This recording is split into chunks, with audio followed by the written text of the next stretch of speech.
The moving truck parked across from Julia Martinez's colonial home seemed like a cruel joke from the universe.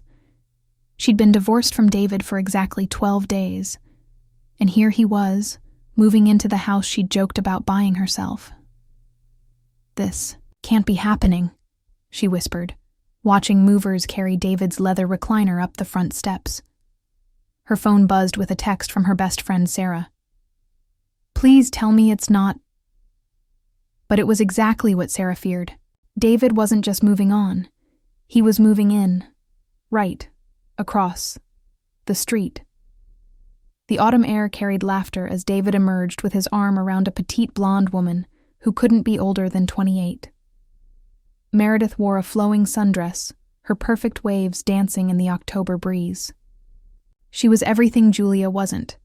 Young, carefree, and apparently capable of making David smile in a way Julia hadn't seen in years. Julia's reflection showed a 38-year-old woman with tired eyes and graying roots. Her worn cardigan hung loose. She'd lost weight during the divorce. The contrast between her and the vibrant woman across the street felt like a spotlight on every insecurity. "Meredith, be careful with those boxes," David called out, his voice carrying that protective tone he'd once used with Julia. Meredith giggled and playfully swatted his arm, the gesture so natural it made Julia's chest tighten. "Julia? Are you okay?" Mrs. Chen appeared at the fence, her weathered face creased with concern. At 72, she'd become Julia's surrogate mother over the years. Julia stepped onto her back porch, grateful for the privacy fence. "I'm fine, Mrs. Chen. Just processing."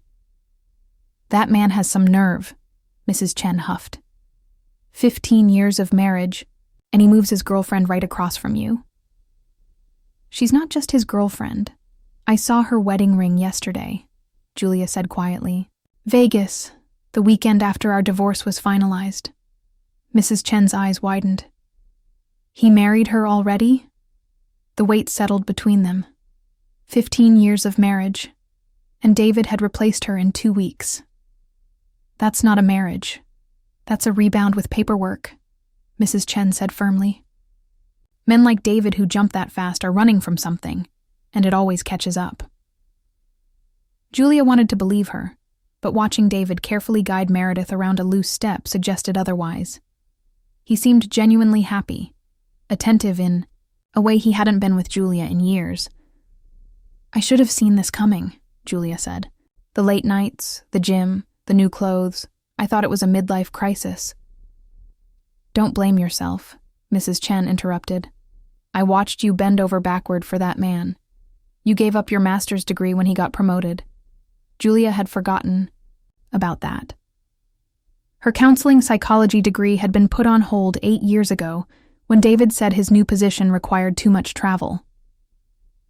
David's voice calling Meredith's name drew their attention. Through the fence gaps, Julia could see him in their driveway, looking every bit the suburban husband. He'd always been handsome, tall, broad-shouldered, with distinguished salt and pepper hair. But there was something different now, an energy radiating from within. "He looks happy," Julia said quietly. "He looks guilty," Mrs. Chen corrected. "Happiness doesn't require constant performance." David glanced toward Julia's house. For a brief moment, their eyes met, and she saw something flicker. Surprise, perhaps regret. But then Meredith appeared, sliding her hand into his, and the moment broke. David said something to Meredith, gesturing toward Julia's house. Meredith's response was animated, and they both looked directly at Julia's house with expressions that seemed far from neighborly. "They're talking about me," Julia realized. "Let them talk," Mrs. Chen said fiercely. "You've got nothing to be ashamed of." The afternoon wore on, and eventually the moving truck departed. Julia found herself drawn to the window repeatedly, watching their new life unfold. She observed Meredith arranging furniture, David hanging wedding photos, them sharing wine on their porch while she ate leftover Chinese takeout alone. By evening, Julia felt hollowed out. She'd thought the divorce was the end of her pain, but witnessing David's happiness daily felt like special torture. Her phone rang. "I'm coming over with wine," Sarah announced. "The good stuff." "Sarah, you don't have to. No friend of mine is spending her first night as David's neighbor alone." As Julia waited, she found herself at the window one more time. The house glowed warmly, windows lit like a beacon of domestic happiness. For 15 years, she'd been part of a unit. Now she was just Julia, standing alone, watching the life she'd once had continue without her. But as the lights began to dim, Julia made a decision. She wouldn't become the bitter ex-wife spying on her former husband. She had her own life to live, her own happiness to find. The question was, how did someone start over at 38? Sarah's arrival interrupted her thoughts, arms full of wine and takeout, her expression fierce and protective. "Okay," Sarah said. "Let's talk about how we're handling this insanity. Because I've got ideas, and some might actually be legal." Despite everything, Julia laughed. Really laughed for the first time in weeks. Maybe she wasn't as alone as she'd thought. Maybe this was just the beginning of her story, not the end. 3 weeks later, Julia had developed a survival routine. Morning coffee at the kitchen table, not by the window. Afternoon gardening in the backyard. Evening walks away from their street. She was getting better at avoiding the constant reminder, though she couldn't avoid hearing them entirely. Raised, voices pulled her attention on a Tuesday evening. At first, she tried to ignore it, turning up her playlist. But the voices grew louder, and despite her intentions, Julia found herself at the front window. Through the sheer curtains, she could see David and Meredith in their driveway, their body, language tense and confrontational. Meredith's arms were crossed, her usually perfect posture rigid with anger. David was gesturing emphatically, his face flushed in a way Julia recognized from their own final arguments. "Told you this would be temporary," Meredith's voice carried clearly. "You said we'd look at houses in Westchester, with the private school districts." "We just moved in, Mare," David interrupted, strain evident. "Can we unpack before planning our next move?" Julia felt a guilty thrill at witnessing this crack in their perfection. For weeks, she'd watched them perform like actors in a romantic comedy. Morning coffee deliveries, enthusiastic homecoming kisses, aggressive displays of happiness. "I never agreed to live across from your ex-wife indefinitely," Meredith shot back. "Do you know how weird this is? She watches us, David. I see her at that window." Julia jerked back, heat flooding her cheeks. She hadn't realized she'd been so obvious. "Julia's harmless," David said, but his voice lacked conviction. "She's probably just adjusting." "Harmless?" Meredith's laugh was sharp. "She's your ex-wife, David. And what about when we have kids? Do you want them growing up with her watching their every move?" Kids. The word hit Julia like a physical blow. She and David had talked about children for years, always finding reasons to wait. His career was demanding. They needed more money. The timing was never right. Now Meredith would give him the family he'd claimed he wasn't ready for. "We're not even trying for kids yet," David said defensively. "And this house was a good investment. The market here is strong, because it's across from your ex-wife." Meredith's voice pitched higher. "Sometimes I think you're completely clueless about how this looks." David ran his hands through his hair, his frustrated tell that Julia had seen thousands of times.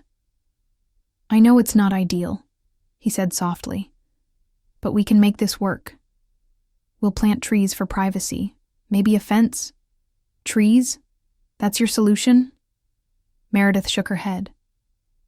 "I'm talking about moving to a different neighborhood. And you want to plant trees?" Mrs. Chen emerged with her dog Biscuit, timing suspiciously perfect. She'd developed a talent for appearing during neighborhood drama. David and Meredith immediately straightened, their voices dropping to harsh whispers Julia could no longer hear. But their body language remained tense, Meredith gesturing angrily toward Julia's house while David attempted damage control, Mrs. Chen took her time with Biscuit's walk, maintaining perfect view of the domestic dispute. When she caught Julia's eye, she gave a subtle thumbs up that made Julia stifle a laugh. The argument de-escalated after Mrs. Chen's appearance, but tension remained in Meredith's rigid shoulders as she stalked back inside. David followed, his posture defeated and familiar. Julia's phone buzzed. Trouble in paradise already. Tea tomorrow? Mrs. C. Despite the painful reminder of David's family plans, Julia smiled. Mrs. Chen had become her unlikely ally, offering gossip, wisdom, and fierce loyalty. The next morning brought new developments. Julia was grading papers when a car door slammed outside.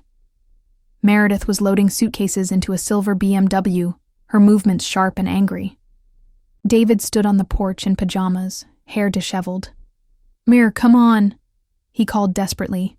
"Don't leave like this." "I'm not leaving," Meredith replied without looking. "I'm visiting my sister in Connecticut. Remember? The conversation we had at 2 a.m. when you finally admitted you bought this house without telling me it was across from your ex-wife." Julia's coffee mug froze. David had hidden that information? "I didn't hide it," David protested. "It just didn't seem important." Meredith finally looked at him, fury evident even from across the street. "Not important? What else aren't you telling me?" The question hung loaded with implications that made Julia's pulse quicken. "There's nothing else," David said, but he looked away. "Don't make this bigger than it is." "Bigger than it is?" Meredith's laugh was bitter. "I'm married to a man who makes major decisions without consulting me. How should I make this, David?"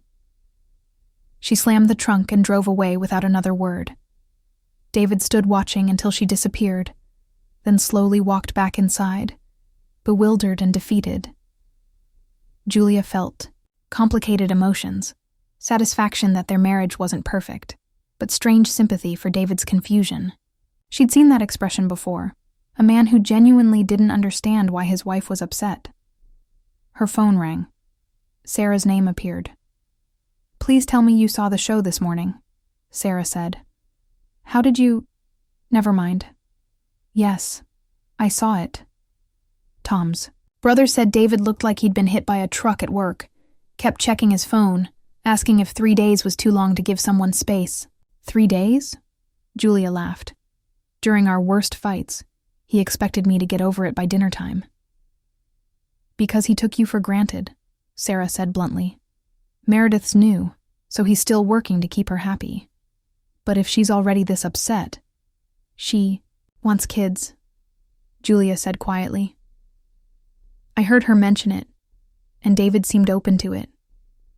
Silence stretched. "Julia," Sarah said gently, "are you okay with that?" The question hit deeper than expected. She and David had been trying for children their last 3 years together, but it never happened. Fertility tests were inconclusive. The stress became another wedge between them. "I have to be okay with it," Julia said. "That's his life now." "But it still hurts." Julia looked at David's house, curtains drawn, no signs of life. "It hurts, but not how I expected. It's more like mourning the life I thought we'd have, the children we might have had." "That's normal," Sarah assured her. "And you can still have children. You're 38, not 88. If you want that, there are options." The idea seemed terrifying and thrilling. Julia had thought of motherhood as something that would happen with David or not at all. Choosing it for herself was something she hadn't considered. "Right now, I'm just figuring out how to be single again. Kids feel distant. Just don't close any doors," Sarah urged. After hanging up, Julia thought about doors. Which ones David had closed for her, and which she'd closed for herself. For so long, her life had been shaped by their shared plans. Now she could make choices based solely on what she wanted. The thought was both exhilarating and terrifying. That evening, as she sat on her back porch with wine and a book, Julia heard David's voice through the fence. He was pacing on the phone, alternately pleading and frustrated. "Mer, please call me back. I know you're angry, but we need to talk. We can't solve anything if you won't." A pause, then a sigh. "Fine. I'll give you space. But this isn't over." Julia heard the sliding door close as he went inside. She tried returning to her book, but her mind wandered to the desperation in David's voice. In 15 years of marriage, she'd never heard him plead like that. Even during their worst fights, he'd maintained emotional distance, as if he could logic his way out of relationship problems. Maybe Meredith was different. Maybe she demanded more emotional engagement. Maybe that's what Julia had been missing. The willingness to storm out, to demand better, to refuse to accept less than she deserved. As stars appeared and the air grew cool, Julia made a mental note to call her old graduate advisor. It was time to seriously consider finishing her master's degree. Time to build a life entirely her own, independent of the drama across the street. David's lights stayed on past midnight, his silhouette moving from room to room, probably calling Meredith and getting voicemail, wondering how his perfect new beginning had gone wrong so quickly. From her darkened bedroom window, Julia watched until the lights finally went out. Tomorrow would bring new developments, she was certain. But tonight, for the first time since the divorce, Julia felt a spark of hope. Not for reconciliation, that ship had sailed, but for the possibility that her story wasn't over. It was just beginning. Meredith returned after 6 days, but the woman who stepped out of the BMW was transformed. Gone was the flowing hair and sundress aesthetic. Instead, she wore a sharp business suit, blonde hair pulled back severely, sunglasses hiding her expression. Julia watched from her living room as David rushed out, relief palpable. But Meredith's body language remained rigid as she retrieved her luggage, declining his help with a sharp headshake. "We need to talk," Meredith's voice carried clearly. Inside, the tone was unmistakably businesslike, lacking any warmth Julia had observed before. Whatever had happened during Meredith's absence had shifted their dynamic completely. Mrs. Chen appeared with pruning shears, tending to perfectly maintained bushes. "Afternoon, Julia," she called loudly. "Perfect weather for observing the garden." Julia joined her at the fence. "Very observant of you, Mrs. Chen." "I've always been keen on horticultural developments," Mrs. Chen replied straight-faced. "Some plants thrive with proper communication, while others wilt when kept in the dark." Raised voices interrupted their metaphorical conversation. Through the living room windows, they could see 2 figures gesturing emphatically. "That young woman didn't come back to reconcile," Mrs. Chen murmured. "She came back to lay down the law." Julia's phone buzzed. "Emergency coffee date? I have tea and need to spill immediately. Sarah." 20 minutes later, Julia found Sarah practically vibrating with excitement at their usual cafe. "David's been a mess at work all week," Sarah began conspiratorially. "Missing meetings, spacing out, constantly checking his phone. But yesterday he got a call that made him go completely white. Then he left early and hasn't been back." Julia frowned. "What kind of call?" "Nobody knows, but Tom's brother heard him say not telling her about that, and it was supposed to stay buried. Ring any bells?" A chill ran down Julia's spine. David had been scrupulously honest during their marriage, sometimes painfully so. The idea of him keeping secrets significant enough to cause this panic was unsettling.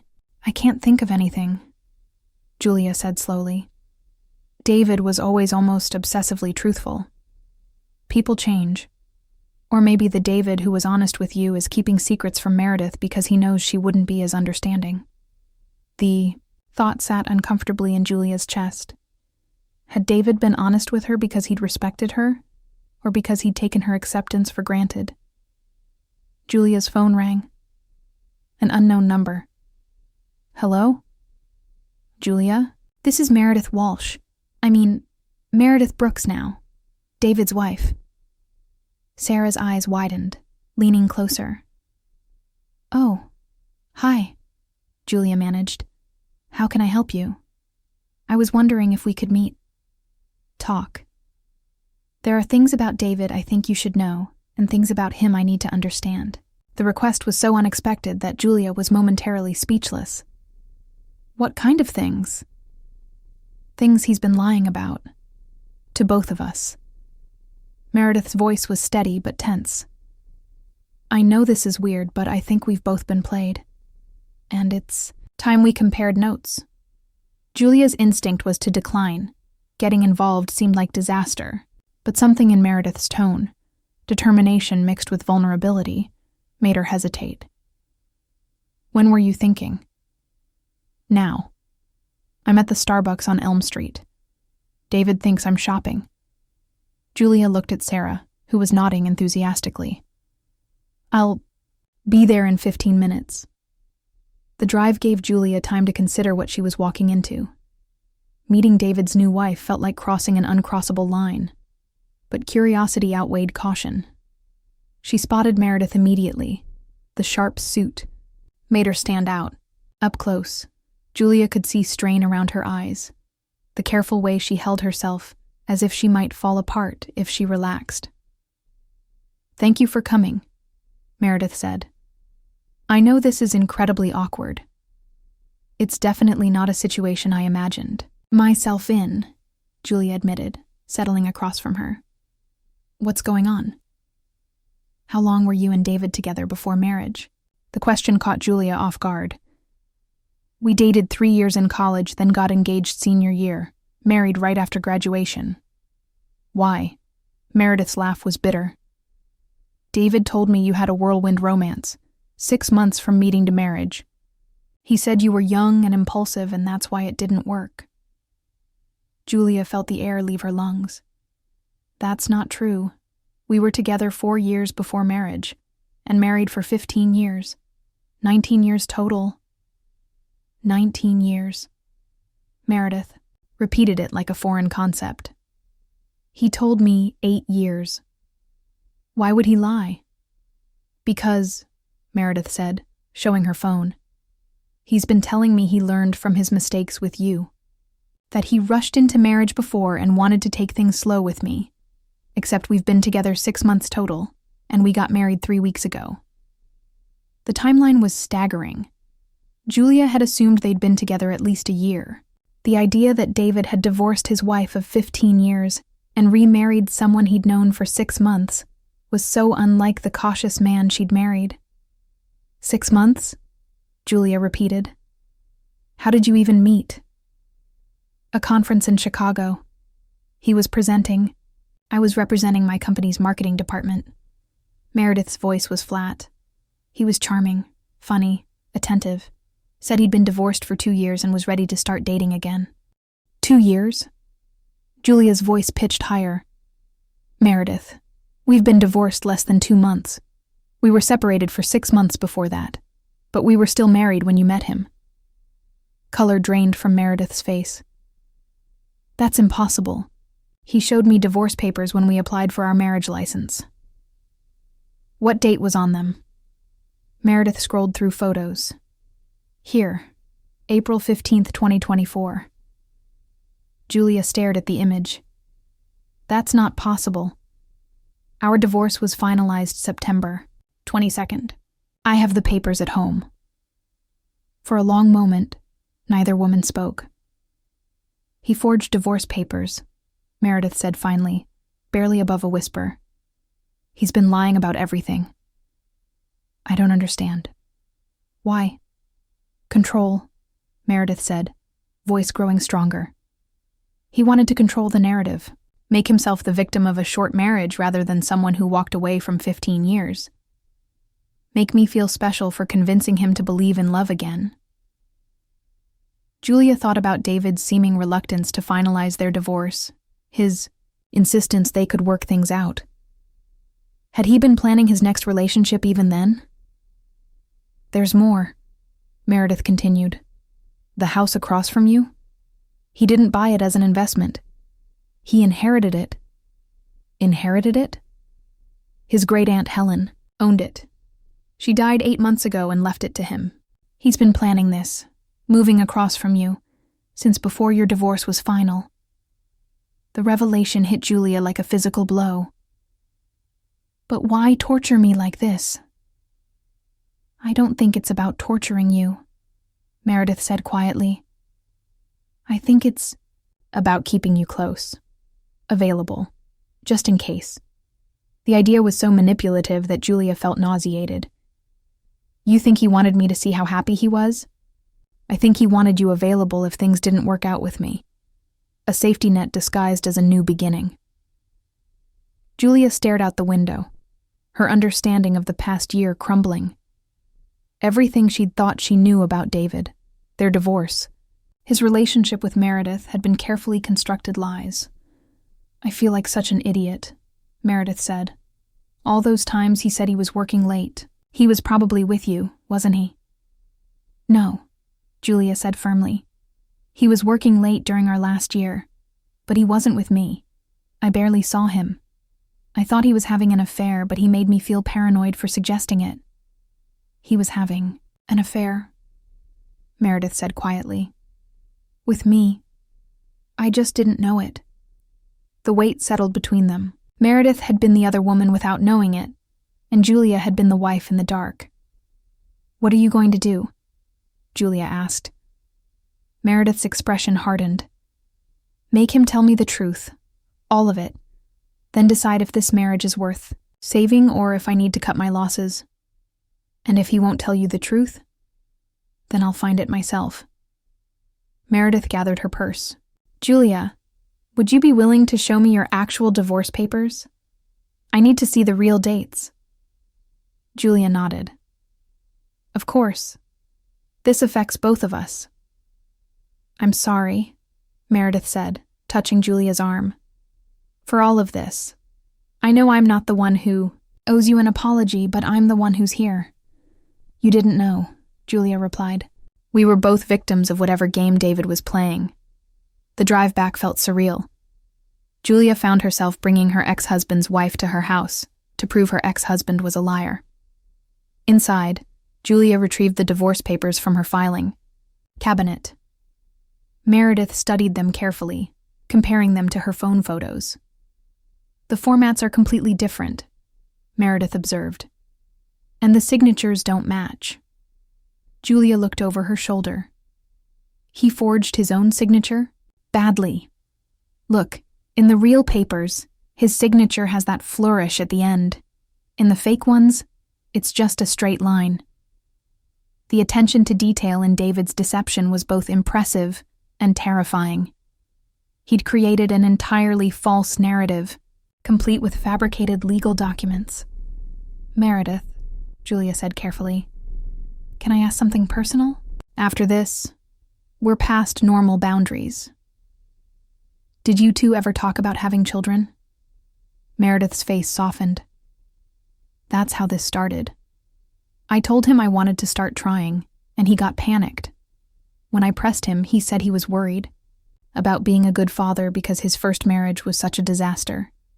He said you two never wanted kids. Julia sank into her couch.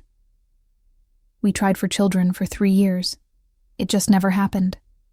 The fertility issues strained our marriage. So he lied about that too. Meredith's voice was exhausted. Is there anything he told me that was true? Before Julia could answer, they heard David's car in the driveway. Both women froze, aware of how compromising this looked. I should go, Meredith said, checking if David was looking toward Julia's house. He thinks I'm at the mall. Meredith, wait. Julia grabbed her arm. Be careful. I don't know what David's capable of if he feels cornered, but this level of deception, it's not normal. I know. Fear flickered in Meredith's eyes. But I can't live a lie. I won't be another woman he manipulates and discards. After Meredith left, Julia sat staring at the divorce papers spread across her coffee table. The familiar documents looked different now, weighted with new meaning.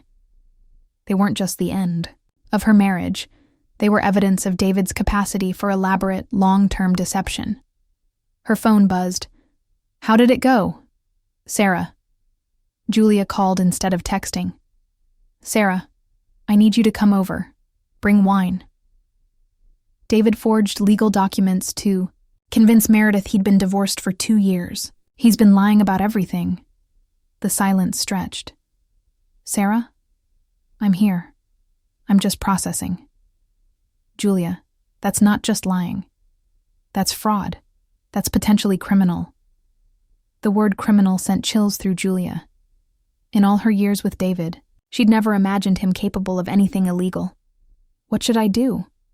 "I don't know. This is beyond normal divorce drama. Have you thought about calling a lawyer?" Julia hadn't, but it made sense. If David was willing to forge documents, what else might he do? "I'll call tomorrow," Julia decided. After hanging up, Julia found herself at the front window, watching David's house. The lights were on in the kitchen, and she could see 2 figures moving around. Were they having dinner? Discussing their day? Was David asking about Meredith's shopping while knowing she'd been uncovering his lies? The normalcy felt like mockery. David was probably acting like the devoted husband while planning his next manipulation.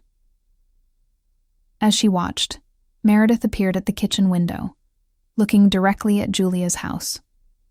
For a moment, their eyes met, and Meredith raised her hand in a small wave, part greeting, part acknowledgement of their shared secret. Julia waved back, struck by the strange bond that had formed. They were allies now, united against David's deception. It wasn't a sisterhood she'd expected, but it was the one she'd been given. The evening passed quietly, but Julia's mind raced with questions. How long had David been planning this charade? What was his endgame? And what would happen when Meredith confronted him? She had a feeling she wouldn't have to wait long to find out. The confrontation came 2 days later, and it was spectacular. Julia was gardening when the shouting started. This time, there was no pretense of privacy. David and Meredith's voices carried clearly across the street, spilling onto the front lawn for the entire neighborhood to witness. "You forged divorce papers, David." Meredith's voice was shrill with betrayal. "You made me an accomplice to fraud." "It wasn't fraud," David protested weakly. "I was protecting you from unnecessary complications." "Complications?" Meredith laughed bitterly. "You mean like being still married when we met? That you manipulated me into an affair and then marriage based on complete lies?" Julia froze by her roses, garden shears in hand, torn between fleeing inside and watching David's world collapse. Mrs. Chen appeared at her fence, no longer pretending. Several other neighbors emerged, the Johnsons, the young couple from the corner, even reclusive Mr. Peterson. "You want to know about complications?" Meredith continued, her voice carrying clearly. "I called a lawyer yesterday. Forging legal documents is a felony. Being married to 2 people simultaneously, that's bigamy. Also, a felony." Blood drained from David's face. "Mer, you're being dramatic. We can work this out." "Work this out?" Meredith's voice pitched higher. "David, you've been lying since we met. About your marriage, divorce, your reasons for buying this house. What exactly is there to work out?" Julia watched David's posture change, shoulders squaring in a way she recognized from their worst arguments. It was his defensive stance, meaning he was shifting from apologetic to aggressive. "Fine," he said coldly. "You want the truth? Julia was a mistake I spent 15 years trying to fix. She was boring, predictable, unwilling to grow. You were supposed to be different, better." The words hit Julia like physical blows, even though she'd known David's opinion had shifted. Hearing him articulate it so brutally, publicly, felt like humiliation she wasn't prepared for. Better? Meredith's voice was dangerously quiet. "You think lying makes me better?" Manipulating me into marriage makes our relationship superior? I think, David said, stepping closer in a way that made Julia tense. You're being hysterical about something that doesn't matter anymore. We're married now. We can move forward. Move forward? Meredith backed away, creating telling distance. David, I don't even know who you are. How can I move forward with a stranger? I'm the same man you fell in love with, David insisted, his voice taking on a pleading quality Julia had never heard. Nothing about me has changed.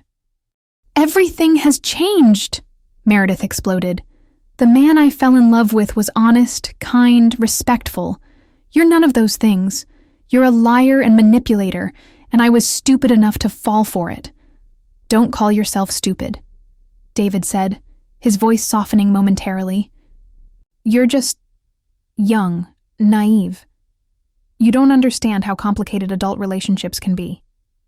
The condescension made Julia's stomach turn. She'd heard variations of that dismissive explanation countless times when she'd questioned his decisions. Or expressed concerns. Naive? Meredith's voice was deadly quiet. David, I may be younger, but I'm not an idiot. I know the difference between complicated and criminal. It's not criminal, David snapped, patience wearing thin. It's creative problem solving. You got what you wanted, a husband who loves you. I got what I wanted, a wife who appreciates me. Julia got freedom from a failing marriage. Everyone wins. Everyone wins? Meredith gestured toward Julia's house. What about her? She's been forced to watch us while dealing with divorce aftermath you orchestrated.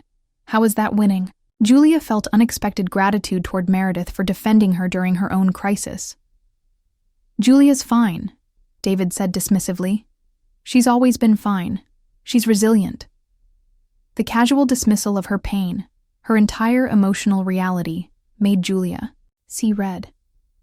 Before she could stop herself, she was walking across the street, garden shears still in hand. Excuse me, she said, her voice carrying more authority than she'd felt in months. I couldn't help but overhear. Did you just say I'm fine with this situation, David? David turned toward her, his face cycling through surprise, guilt, and settling on irritation. Julia, this is a private conversation. Private? Julia gestured to the crowd of neighbors. You're in your front yard, and since you're discussing me, I think I have a right to participate. Look, David said, voice taking on the patronizing tone she'd grown to hate. I know this isn't ideal for you, but not ideal, Julia interrupted, voice growing stronger. David, you moved your new wife across from me without warning. You forced me to watch your new life outside my window daily. And now I find out you've been lying to both of us from the beginning. Not ideal doesn't begin to cover it. I never lied to you, David protested unconvincingly. You told me you needed space to figure things out, Julia shot back. You said you weren't ready for commitment. Meanwhile, you were meeting Meredith and planning a future while we were still married. That's different, David said weakly. How? How is that different? David opened and closed his mouth, searching for explanation. Finally, he settled on attack as defense. You know what, Julia? Maybe if you'd been more supportive of my career, more willing to take risks, more interesting to be around, none of this would have happened. Maybe if you'd been the wife I needed, instead of the wife you thought you should be, I wouldn't have had to look elsewhere. The words hung like poison, and Julia felt something break inside her. Not her heart, already thoroughly broken, but something deeper. Her tolerance for his manipulation, her willingness to absorb his blame, her acceptance of his version of their story. You're right, she said quietly, and David's face registered surprise at her apparent capitulation. I wasn't the wife you needed, because the wife you needed was someone who would accept lies, manipulation, and emotional abuse without question. Someone who would let you rewrite history to make yourself feel better. You're absolutely right. I was never going to be that, Woman. She turned to Meredith, who was watching with wide eyes. Meredith, everything you're feeling, the betrayal, confusion, anger, it's all valid, and you have choices. You don't have to accept this. You don't have to make it work. You can walk away. Julia, don't poison her against me, David said desperately. This is between Meredith and me. No, Julia said firmly. This stopped being between you and anyone else the moment you decided to involve me by moving across the street. The moment you decided to lie to both of us. You made this everyone's business. She looked around at the gathered neighbors, many trying to pretend they weren't listening while hanging on every word. I want everyone to know, Julia continued, her voice carrying clearly, that David Brooks forged legal documents to hide the fact that he was still married when he started his relationship with Meredith. He manipulated both of us with lies, and he's been using his proximity to me as some kind of psychological game. Julia, stop, David said, voice harsh with panic. You're making this worse than it is. I'm making it what it is, Julia corrected. I'm telling the truth. Something you seem to have forgotten how to do. The crowd was murmuring now, phones appearing as people began texting others with the unfolding drama. Julia could see David, realizing his reputation was being destroyed in real time. Fine, David said, voice turning vicious. You want to air our dirty laundry? Let's talk about why our marriage really failed. Let's talk about how you gave up on everything that made you interesting. How you became this boring suburban housewife with nothing to contribute. How you stopped caring about your appearance, your goals, your life. I tried to help you grow, to become someone worth being married to. But you were perfectly content to be mediocre. The attack was designed to wound, to make her retreat, to shut her down like it had so many times during their marriage. But something had shifted in Julia during the past few months.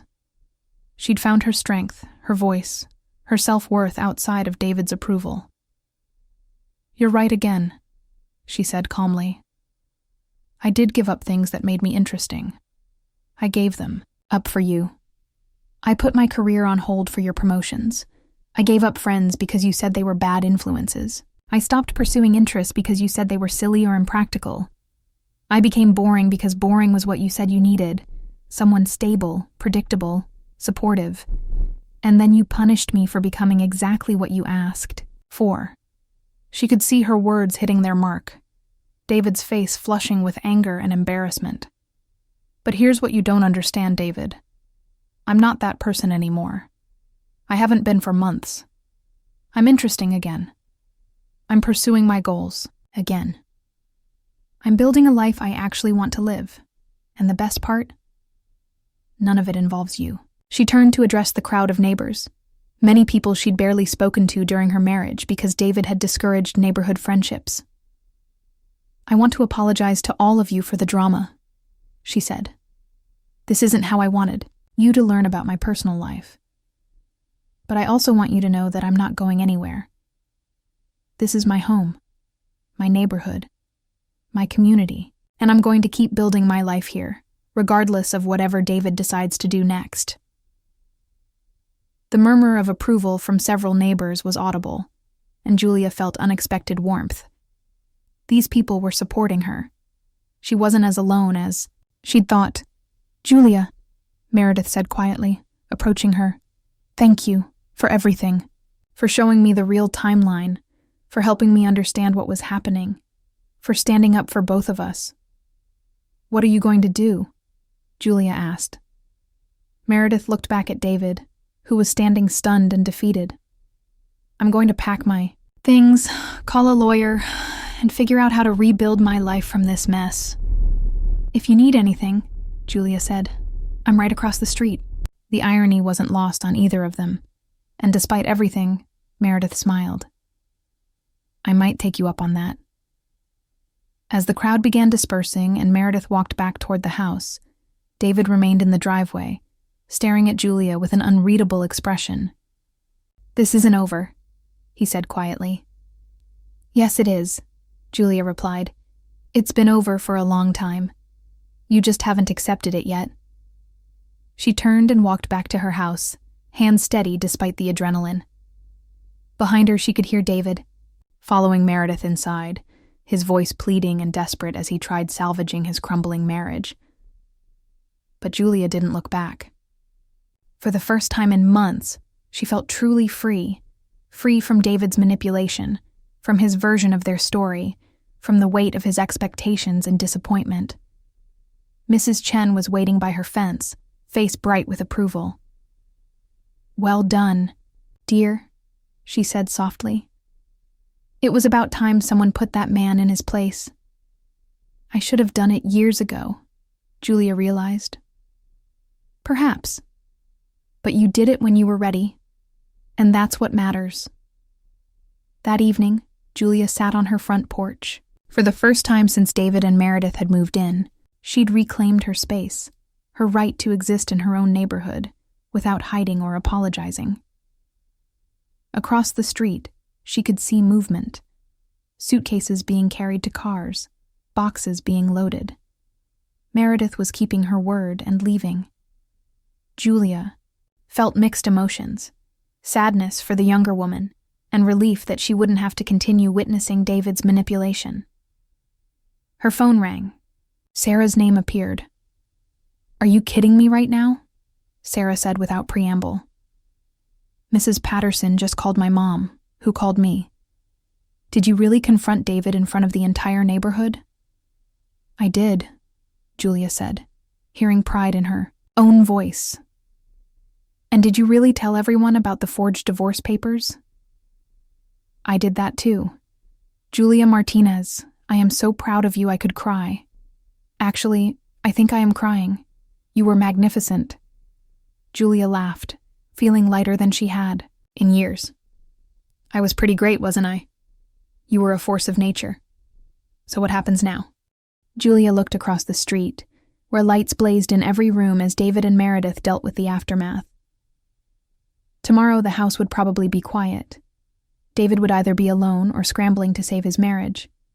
Either way, it was no longer her problem. "Now," Julia said, settling back in her porch chair, "I live my life. I finish my master's degree. I travel. I date when I'm ready. I become the most interesting version of myself I can possibly be." "And David?" Julia watched as Meredith carried another suitcase to her car, movements decisive and determined. "David gets to figure out how to clean up his own mess for once." David appeared in his driveway, approaching Meredith's car. Julia couldn't hear what he was saying, but his body language was pleading, desperate. Meredith shook her head firmly, got in her car, and drove away without looking back. David stood alone in his driveway for a long moment, then looked across the street at Julia. Even from a distance, she could see the defeat in his posture. Julia raised her hand in a small wave, not friendly, not hostile, just acknowledgement. Then she went inside her house, closing the door on that chapter of her life once and for all. 6 months later, Julia stood in the same spot on her front porch, but everything had changed. The master's degree in counseling psychology was nearly complete. The small therapy practice she'd started from her home office was growing steadily. Her garden was thriving, expanded to include vegetables and herbs she used in the cooking classes she'd started taking. The house across the street stood empty, a for sale sign prominent in the front yard. David had moved out 2 weeks after. Meredith left, unable to handle the neighborhood's knowledge of his deceptions and unwilling to face Julia's daily presence as a reminder of his failures. Julia had heard through the grapevine that Meredith had successfully gotten their marriage annulled based on the fraudulent documentation. She'd also heard that David was living in an apartment across town, alone, his reputation severely damaged by the public revelation of his lies. Julia felt no satisfaction in his downfall, but no sympathy either. David had made his choices and was living with the consequences. Mrs. Chen appeared at the fence line with her evening tea, a ritual they'd developed over the past months. "Beautiful evening," Mrs. Chen observed, settling into the chair Julia had placed by the fence for their conversations. "Perfect," Julia agreed. "Any interesting neighborhood news today?" The Hendersons are thinking about a pool. The Johnsons' daughter got into college. And that nice young man from the corner house asked if I thought you might be interested in dinner sometime. Julia laughed. Mrs. Chen, are you matchmaking? I'm simply relaying information, Mrs. Chen said with studied innocence. What you do with it is entirely up to you. Julia considered the possibility. She'd been asked out several times recently but had declined, not feeling ready. Now, though, the idea of dinner with someone new, someone who knew nothing about her, past drama and saw only the confident, accomplished woman she'd become, seemed appealing. Maybe, she said. Ask me again next week. Mrs. Chen smiled knowingly. I will. As the sun set over Maple Street, Julia reflected on the strange journey that had brought her to this moment. A year ago, she'd been devastated by her divorce, blindsided by David's betrayal, crushed by having to witness his new happiness. Now she understood that David's happiness had been as false as everything else about him. His need to perform perfection, to control the narrative, to manipulate rather than genuinely connect. None of that had been happiness. It had been desperation dressed up as success. Real happiness, Julia had learned, was quieter than David's performance. It was the satisfaction of work that mattered to her, the warmth of genuine friendships, the peace of living authentically without apology or pretense. Her phone buzzed with a text from one of her therapy clients. Thank you for today's session. You helped me see that I deserve better than I've been accepting. Julia smiled, remembering when she'd needed to learn that same lesson. The message reminded her why she'd chosen this career path, why helping others navigate difficult transitions felt so meaningful. She'd found her purpose in the wreckage of her marriage. She'd discovered her strength in what had felt like her weakest moment. She'd built a life that was entirely her own, free from anyone else's expectations or limitations. The house across the street remained dark and empty, but Julia's house glowed with warm light and possibility.